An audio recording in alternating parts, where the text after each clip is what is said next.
आज हम बात करेंगे साइबर सिक्योरिटी के CIA ट्रेड के बारे में। क्योंकि सबसे आसान चीज़ों शुरू करते हैं और जैसे जैसे आगे बढ़ते चले जाएंगे साइबर सिक्योरिटी के हर एक टॉपिक को, चाहे आसान हो टफ हो, उसको आसान भाषा में समझते और एक सिंपल डिस्कस करते हुए आगे बढ़ते चले जाएंगे। और मेन मेरा फोकस रहेगा कि जो भी चीज़ है साइबर सिक्योरिटी की, जो बहुत सारे क्लिस्ट है या ग्लिचेज है, उसको जितना आसान से आसान भाषा में हो सके उसको समझाने की कोशिश रहेगी मेरी। तो आज बात करें हम CIA ट्रेल के बारे में। तो सबसे पहले CIA ट्रेल है क्या? CIA ट्रेल स्टैंड फॉर, इसे कहा जाता है कि CA मतलब confidentiality, I for integrity, A for availability.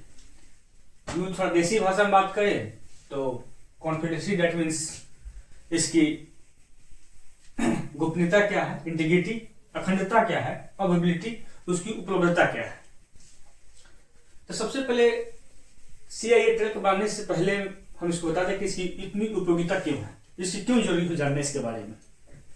तो इसके सबसे कहीं से भी साइबर सिक्योरिटी पढ़ना शुरू करते हैं आप, तो आपको सबसे पहला आपको CIA ट्रेल ही के बारे में बताया जाता है, उसी पर चर्चा होती है।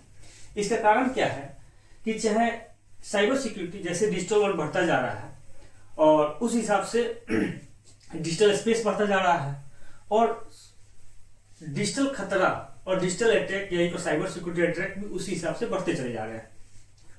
तो CIA ट्रेल सबसे पहले बेसिक और बैकबोन साइबर सिक्योरिटी का कहा भी जाता है और इसलिए इस पर बल देकर पढ़ा जाता है कि सिक्योरिटी में जिस तरह का भी ग्लिचेज हो, कोई भी अटैक हो, किसी तरह का भी हो, चाहे नेटवर्क सिक्योरिटी का हो, एप्लीकेशन सिक्योरिटी का हो, इनपुट सिक्योरिटी का हो या मोटा मोटी कोई भी सिक्योरिटी हो, आप उसके तह तक जाएंगे, उसमें पूरा रूट का एनालिसिस करेंगे, पूरा उसका जांच पड़ताल करेंगे, तो आप लास्ट तक यही पहुंचेंगे कि उसमें या तो उसमें कॉन्फिडेंशियलिटी का कॉम्प्रोमाइज हुआ है, या इंटीग्रिटी कॉम्प्रोमाइज हुआ है, या अवेबिलिटी कॉम्प्रोमाइज हुआ है। एट द गोल आप लास्ट पॉइंट जो होगा, उसका जो पिक पॉइंट फिलोसफी जो रहेगा, उसका यही रहेगा कि इस तीनों में से कोई ना कोई एक से ज्यादा उसमें कॉम्प्रोमाइज हुआ है। इसलिए कभी साइबर सिक्योरिटी की बात होगी तो शुरुआत CIA ट्रेल से होगी। CIA trail that means confidentiality, integrity, availability. तो कॉन्फिडेंशियलिटी जो गोपनीयता है किसी भी चीज का, चाहे डाटा का हो या किसी भी फाइल का हो, तो ये गोपनीयता चाहे कॉन्फिडेंशियलिटी है क्या? तो कॉन्फिडेंशियलिटी का मतलब क्या होता है कि ensure the data is only accessible for authorised person, कि ये जिसका सामान है उसी को मिले, वही लोग उसमें एक्सेस कर पाए, जिसके लिए जो बनाया गया वही लोग एक्सेस कर पाए, ऑथराइज्ड पर्सन इसको यूज कर पाए। जैसे कि अगर जैसे मेरा घर है तो उसका अगर ताला चाबी जो ऑथराइज्ड पर्सन है मेरे घर के लिए वही यूज कर सकते हैं, या कोई भी सामान जिसकी जो कार है वही चला सकता है। वैसे ही डिजिटल वर्ल्ड में जो भी होता है, डिजिटल वर्ल्ड में मेनली जो होता है डेटा का खेल होता है। डेटा कुछ भी हो सकता है, किसी का फाइल हो सकता है, किसी का आपका बैंक डिटेल्स हो सकता है, किसी का पर्सनल इंफॉर्मेशन हो सकता है। डाटा मतलब हो कि जो आपका पर्सनल हो, उस स्पेस में कोई दूसरा कोई एक्सेस कर उसका यूज करे, उसकी जानकारी प्राप्त करे, फिर उसका गलत यूज करे, तो साइबर अटैक में आ जाएगा। तो कॉन्फिडेंशियल मतलब क्या हुआ कि इस बात को इंश्योर करना कि जिसका राइट है वही एक्सेस करे, मतलब कि ऑथराइज्ड पर्सन उसको एक्सेस करे। इसका टाइप में होता है क्या चीज? टाइप में हो गया आपका इंक्रिप्शन, एक्सेस कंट्रोल और डाटा मास्किंग। इंक्रिप्शन मतलब क्या होता है कि किसी भी चीज को हम भेजें, जैसे कि आप आगे चलकर पढ़ेंगे मैन मिडिल अटैक, जैसे हम आपको कुछ भेजें और आपकी वही चीज पहुंचे और बीच में कोई आदमी उसको पढ़ ले या उसमें कुछ चेंज कर ले, या क्या मतलब जो हम कुछ आपको भेज रहे हैं, कोई सीक्रेट मैसेज आपको भेज रहे हैं, बीच में कोई पढ़ ले तो लीक हो गया डाटा मेरा।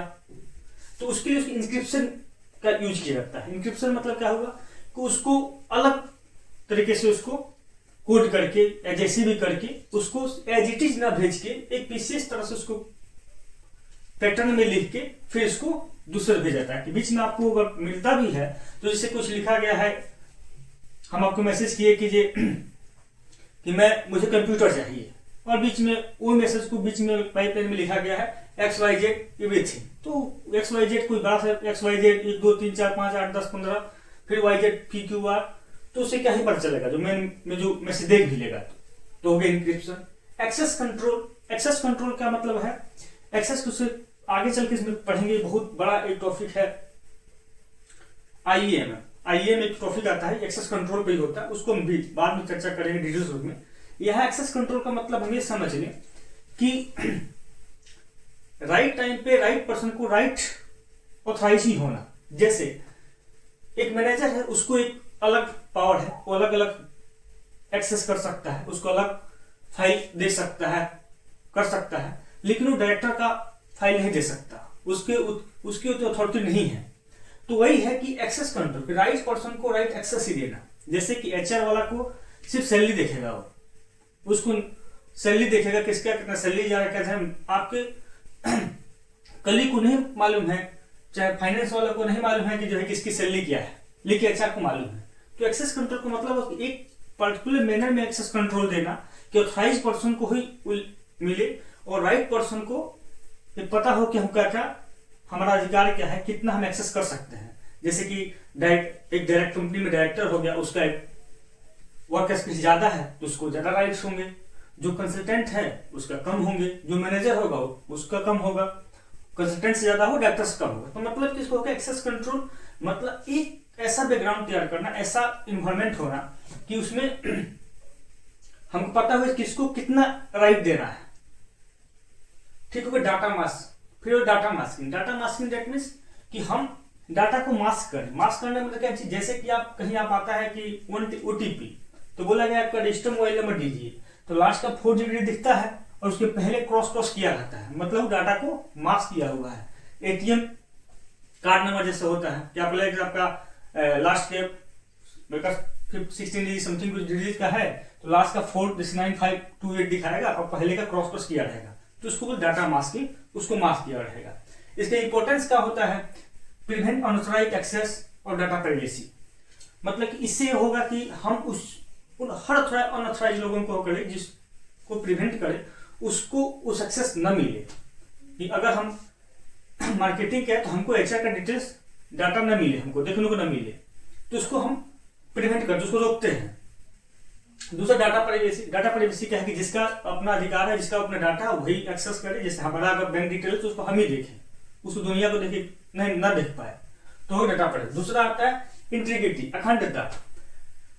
ये करता क्या है, इंटीग्रिटी मतलब होता क्या है कि guarantee that information is accurate, reliable and without temper.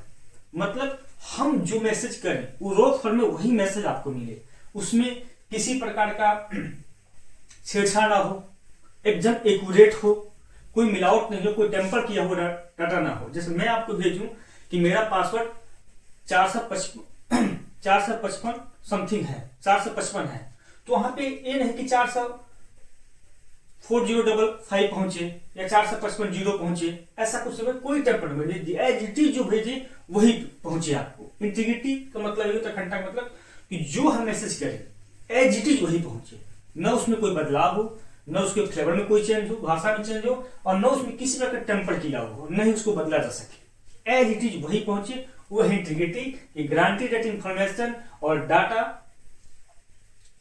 Follow accurate, reliable, without temper. इसका मेथड क्या होता है, हैश फंक्शन, डिजिटल सिग्नेचर और वर्जन कंट्रोल। हैश फंक्शन मतलब क्या होता है, फिर सवाल पैदा होता है कि हैश फंक्शन इंक्रिप्शन रिवर्सिबल हो, आगे इस दोनों में हम अंतर आगे बताएंगे। हैश फंक्शन ए भी इंक्रिप्शन है, ए भी कोड किया जाता है, ए रिवर्सिबल होता है, ए रिवर्सिबल नहीं होता। मतलब एक किसी भी पर्टिकुलर डाटा का या मैसेज का हमें उसके हैश के भी आगे बताएंगे, उसमें कितना प्रकार का 256H होता है और भी सारे होते हैं, हैश का मतलब टाइप्स होते हैं। तो हैश मतलब होता क्या है कि एक पर्टिकुलर मैसेज के पर्टिकुलर हैश वैल्यू ही होगा। मतलब अगर मैंने कुछ डाटा भेजा कि मुझे कंप्यूटर की जरूरत है, कोई डाटा भेजा, कोई मैसेज भेजा, इसका कोई हैश वैल्यू है बन के आएगा, तो अगर दूसरा मैसेज होगा तो उसका हैश वैल्यू दूसरा होगा। मतलब हमेशा हैश वैल्यू यूनिक होगा, हर एक डिफरेंट का होगा। मतलब क्या होगा कि अगर हैश वैल्यू भेजी आपको हम, या आपने कुछ टेम्परेचर चेंज किया, तो वो पुराने वाले के बराबर नहीं होगा। तो इससे हमको पता चल जाएगा कि भाई डाटा में कुछ छेड़छाड़ किया गया है, कि पहले हमारा हैश वैल्यू दूसरा था और इस मैसेज का हैश वैल्यू दूसरा है। तो हैश वैल्यू इसलिए यूज करते हैं कि हमारा वो डाटा जो कोई टेम्पर होगा, बदलाव होगा, छेड़छाड़ होगा, तो हमको पता चल जाएगा कि भाई इस डाटा में चेंज हुआ है। इसलिए हैश वैल्यू को इसमें यूज करते हैं। आगे इस पर डिटेल चर्चा करेंगे जब इसके इस खासकर इंक्रिप्शन और हैश वैल्यू से एक साथ में जब डिटेल्स बात करेंगे, तो इसमें इंडिविजुअल एक अलग अलग से वीडियो बनाएंगे। दूसरा digital signature version control. Version control का होता है कि वर्जन कंट्रोल की जिस टाइप का वर्जन हो, मतलब कि जो भी टाइप जैसे कि वर्जन हो उस पर अपना कंट्रोल रहे। ऐसे समझने से समझे कि मतलब कि हमने कुछ यहाँ पे लिख दिया, ये मेरा कोई माना कि वर्जन हो गया। दूसरा मतलब कि हम इसको अपडेट किए कि यहाँ पे कुछ ऐड किए या कुछ इसको अपडेट किए, कुछ डिलीट किया, अपडेट किए, और मेरा वर्जन माने वर्जन V1 है और वर्जन V2 आ गया। तो उससे क्या होगा, उसमें रोल बैक कर सके, हम वर्जन पर कंट्रोल रहे कि अरे भाई पुराना वाला ही बढ़िया था, तो उसको फिर से हम पुराने पे आ जाए। तो एक हमारे पास रिकॉर्ड रहेगा किस वाले में कौन चेंज किया। जैसे मैंने कोई सिक्योरिटी पॉलिसी बना रहा हूँ, मेरा कुछ अपडेट है कि मैंने एग्जैक्ट में ये चेंज किया, तो लिखाएगा कि एग्जैक्ट चेंज मैंने किया था। तो एक फाइल की एक हिस्ट्री भी रहेगी और एक कंट्रोल भी रहेगा। जैसे कि आप कोई पासवर्ड सेव करते हैं, कमिट करते हैं, फिर इसको रोल बैक कर सकते हैं। तो रोल बैक करने वर्जन कंट्रोल का मतलब वही हुआ कि हमको फिर से पुनः अगर रोल बैक करना हो तो हमको दिक्कत ना हो और हर चीज का डाटा एक्यूरेट रहे हमारे पास। ये पिछला वाला के भी हम रोल बैक करके चले जाएं अगर हमको वो बेहतर है, और मेरे पास रिकॉर्ड भी कब क्या क्या चेंज हुआ। इसमें क्या होता है कि इससे क्या होगा कि इसका सिग्निफिकेंस क्या है कि डाटा एक्यूरेट रहेगा, जो पहले से बोल रहे हैं डाटा एक्यूरेट रहेगा, कंसिस्टेंट रहेगा और ट्रस्टवर्दी रहेगा। मतलब कि मोटा मोटी कहानी इसका यही इंटीग्रिटी का कि जो है मैसेज पहुंची एज इट इज, मेरा मुद्दा एज इट इज वही पहुंचे वहां पे, और उसमें किसी प्रकार को छेड़छाड़ टेम्पर ना हो, तो डाटा हमारा एक्यूरेट रहे, कंसिस्टेंट रहे और ट्रस्टवर्दी रहे, विश्वसनीय रहे। तीसरा आता है अवेलेबिलिटी। अवेलेबिलिटी मतलब क्या, उपलब्धता। मतलब हम जब चाहें, जो ऑथराइज पर्सन है वो अवेलेबिलिटी, मतलब कि जब चाहे उसको डाटा मिले हो। जैसे आप गूगल पे कोई भी चीज आप सर्च करते हैं तो आप 12 बजे करें, 3 बजे करें, सुबह में करें, रात में करें, 24 में कभी भी करें, आपको जो सर्च करता है आपको मिलता है। कारण क्या है, वो अवेलेबिलिटी हाई लेवल अवेलेबिलिटी है, जो ट्रस्टवर्दी साइट है, तो ऑथराइज को मिले हो। अब दिक्कत क्या है में, जैसे कि अब ऐसे बैंक में जाते हैं, आप जाते हैं कभी लाइन में खड़े होते हैं, पता चलता है कि आपका वो लिंक फेल है, मतलब उसकी अवेलेबिलिटी अच्छा नहीं है। तो अवेलेबिलिटी का मतलब हुआ कि data resource is available for authorize person. मैं अवेलेबल मतलब कि एनी टाइम अवेलेबल रहे। अवेलेबल मतलब कि 2 घंटा अवेलेबल हुआ और अगले 2 घंटा लिंक फेल रहा या कुछ भी रहा, तो इसका एक ही मतलब मतलब कि 24/7 जब चाहे आप डाटा ले लें। कैसे कहीं भी आप बिजनेस करते हैं, कोई भी आप ऑर्गेनाइजेशन में काम करते हैं, तो आप चाहते हैं कि आप डाटा आपको हमेशा अवेलेबल रहे, जब चाहे उसको एक्सेस कर सके, कि एनी टाइम ऑथराइज पर्सन उसको एक्सेस कर सके। इससे क्या होगा, जो भी आपके कस्टमर रहेंगे, क्लाइंट रहेंगे, वो आपसे ट्रस्ट बना रहेगा। वो बिजनेस के रेपुटेशन के लिए भी बहुत जरूरी है। टेक्निक इसमें यूज करता है रिडंडेंसी। रिडंडेंसी मतलब होता है कि यूं समझिए कि अल्टरनेट आपके पास पाथ रहे। जैसे कि हार्डवेयर रिडंडेंसी, जैसे हार्डवेयर में क्या होता है, बहुत से सर्वर होता है, सर्वर में बहुत सारे स्टोरेज होते हैं, उसमें हम रेड बनाते हैं, रेड 1, रेड 2 ऐसे रेड बनाते हैं। कारण क्या है कि हार्डवेयर उसको हार्डवेयर रिडंडेंसी को रोकता है, प्रिवेंट करता है। कारण कैसे कि मानिए कि हम R1 में कोई डाटा है, रेड 1 में कोई डाटा है, और डाटा रेड 1 फेल कर गया, तो मतलब क्या करेगा, वो R2 से डाटा ले लेगा। मतलब कि बैकअप तैयार करके रखता है कि अगर आपको एक पाथ से नहीं मिला, दूसरे से ले लेगा। जैसे कि नेटवर्क रिडंडेंसी आता है। नेटवर्क रिडंडेंसी मतलब क्या, हर कोई ऑर्गेनाइजेशन जो होता है वो अपने ऑर्गेनाइजेशन में मिनिमम 2 या 2 से अधिक आईएसपी रखता है। मिनिमम 2 तो आईएसपी रखता है।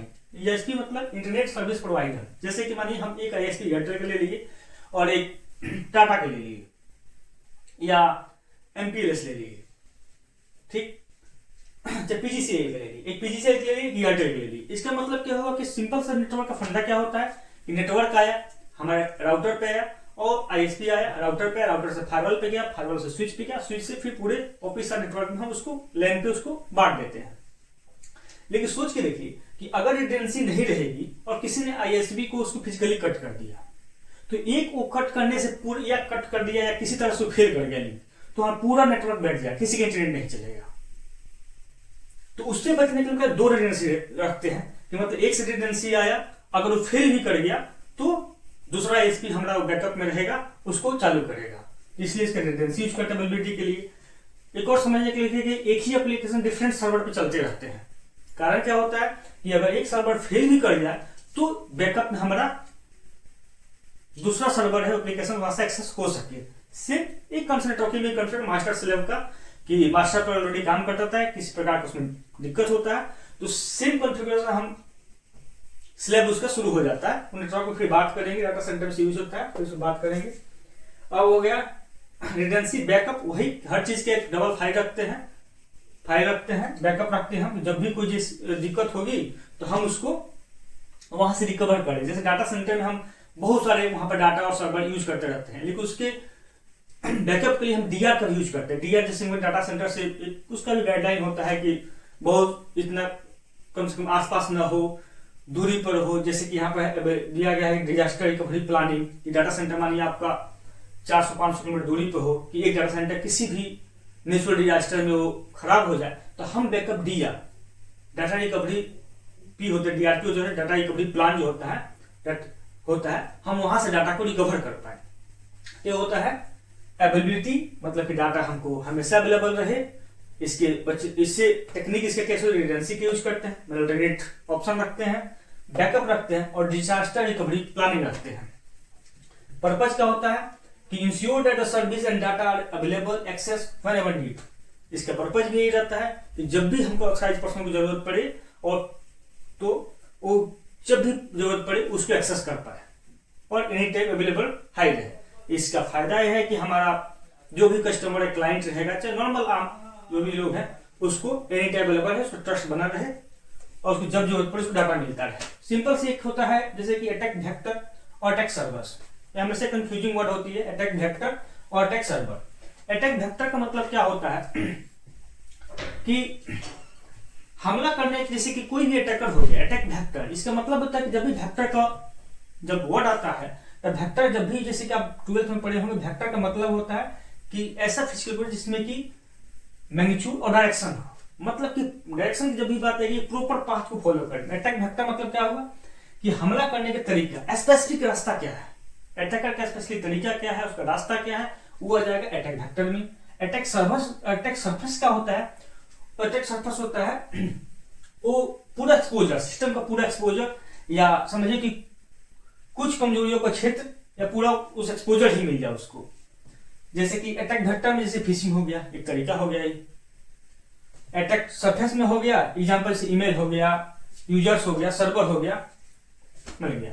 दूसरी भाषा में अगर इसको देसी भाषा में अगर कहा जाए कि अटैक वेक्टर और अटैक सर्वर्स क्या है, तो अटैक वेक्टर मतलब हो गया कि चोर अगर खिड़की से घर में घुस गया, मतलब पार्टिकुलर रास्ता यूज किया तो अटैक वेक्टर में आएगा।